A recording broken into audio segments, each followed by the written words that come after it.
Alright, so I had a video plan that was going to go out today, but now it's going out tomorrow because this is far more important. So welcome back, firstly. This just got brought to my attention. It happens every time. I literally do a video live on stream, because I'm streaming at the moment over on twitch.tv/Scottejaye87, so come check me out, because I'm currently midway through a subathon, which means I've been streaming for just over 2 days, and there's hours and hours and hours, like, still on the clock, banked, which means I can't go anywhere, which is great. But anyway, I need to get this one out first because this is really important, and a lot of people have been doing, including myself and including a lot of people in the community that I talk to, a lot of preparation on how you're going to get from 60 to 70. Now, there's been a lot of controversy around the fact that there was an article that was updated about 19 hours ago or something like that now, basically stating that in Classic TBC there was the 30 dungeon cap, you know, like there is in Classic, which obviously most of us are planning on dungeon leveling, because outside in the open world is going to be horrific, like quite literally probably one of the worst experiences you'll ever have in TBC will be trying to quest on day one in Hellfire Peninsula. It's going to be shocking.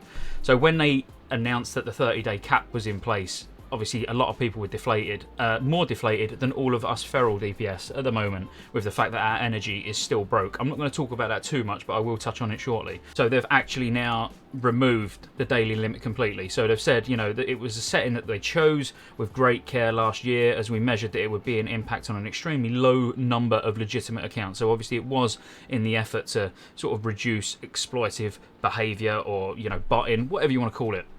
But now, with the Burning Crusade Classic pre-patch upon us, they understand that players are about to play in WoW a different way as they level up. So basically, they know that people are going to be dungeon leveling. They see the plans, they know what we're doing. They know it's going to alleviate a lot of sort of stress and pressure in the outside world as well. So this is actually beneficial, I would say, to them. But obviously, it's massively beneficial to us. But basically, they have just came out like a few minutes ago and just said they're removing the dungeon cap. So there is no dungeon cap. So you can start watching your 60 to 70 dungeon guide. I've got one on the channel. Feel free to check it out. It will tell you exactly, more or less, how many runs you need to do in each dungeon from 60 to 70, including, obviously, the biggest part is getting the reputation.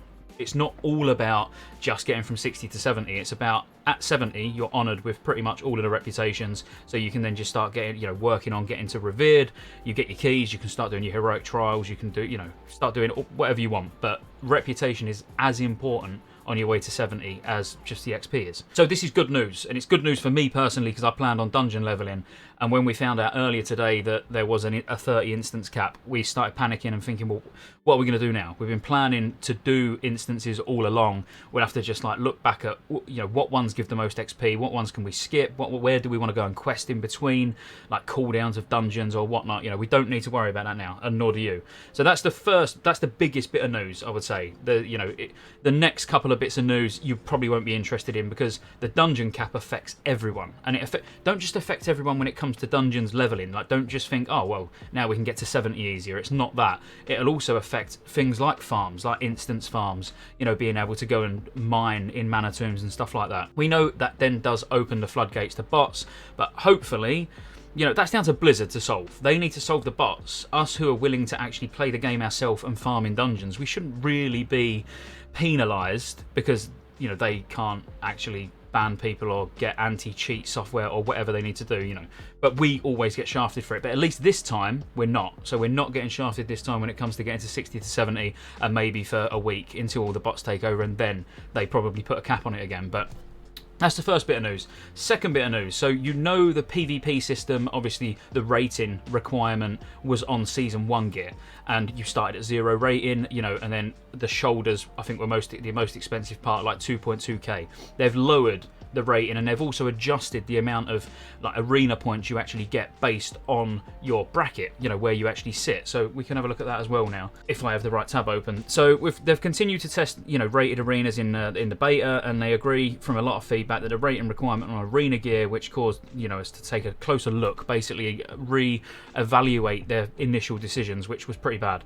So what they've basically done now is they're going to increase the arena points that are granted to teams with less than 1500 rating. So this is your more, don't want to say it, but more casual sort of PvP teams, if you like. You know, sat at like less than 1.5k, it still means that they can get a reasonable amount of points each week. The big one that you'll probably be bothered about is the fact that they're going to use the rating requirements that originally were introduced in the 3rd season. So the rating for the shoulders is basically 2k and the weapons are 1850. So it's quite a decent drop. You know, it's a substantial enough drop to actually matter. And what does this basically mean?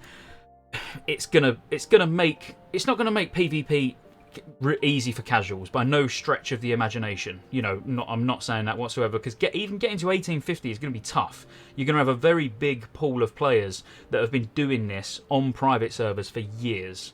But I would say it makes it slightly more accessible than it was before. I mean, a drop from 2.2 to 2k on the shoulders, 2k is still massive. Like, trust me, getting to 2k rating, I think, will still be challenging, because it's going to be dominated by the teams that have just been doing this for years. You know, it's their bread and butter. They've been sat on every single private server that launches, like, pushing for Glad constantly. So I still think it's going to be challenging for the majority of people to even get to 2k. But, I don't know, it just helps a bit. I would say it does open it up a little bit more to not just the full-time PvPers. You can probably afford to PvE and PvP on the side and still progress nicely and maybe get a few items. But that's just my opinion anyway. You know, there'll be a lot of people who are probably disagreeing with this and saying, no, it's easy to get 2k, everyone will be doing it. You know, my opinion is, I think it has lowered the sort of the real requirement now, as in you haven't got to be those elite full-time PvPers. You might be able to get the 1850 weapon if you're as a prop paladin or something like that. Do some PvP on the side as ret or whatever you got to do to get that. But it's still going to be difficult. I'm not saying it's an easy ride. And then finally, I've got to mention Feral, because I can't close this video without talking about Feral. So it's gone through some iterations, and there's been a lot of negative press about how people want to stop playing Feral. You know, they literally are saying that they're going to quit, they're going to re-roll because of how they've changed the energy tick. Which, how it was literally yesterday, you could stay out of cat form just for like half a second, 0.4 of a second, go back into cat form, and you'd get that partial tick still, which it made the rotation flow. Even though it felt awful, it feels absolutely awful coming out of cat form to go back in, you know, rather than power shifting. Because it's not really power shifting when you're actually cancel form, you know, to stand there for a second. It don't feel good, but they've shafted it. It's even more. Like, there's no two ways about it. You know, now the maximum energy you'll ever get, no matter what you do, is 60, because it's hard resetting the energy tick timer. Now, obviously, there's forum posts, there's Reddit posts. I've spoke to the Blizzard community manager. There's, you know, it's all being escalated, and I sort of see a silver lining on the basis it's changed 3 times now. They must be looking at it.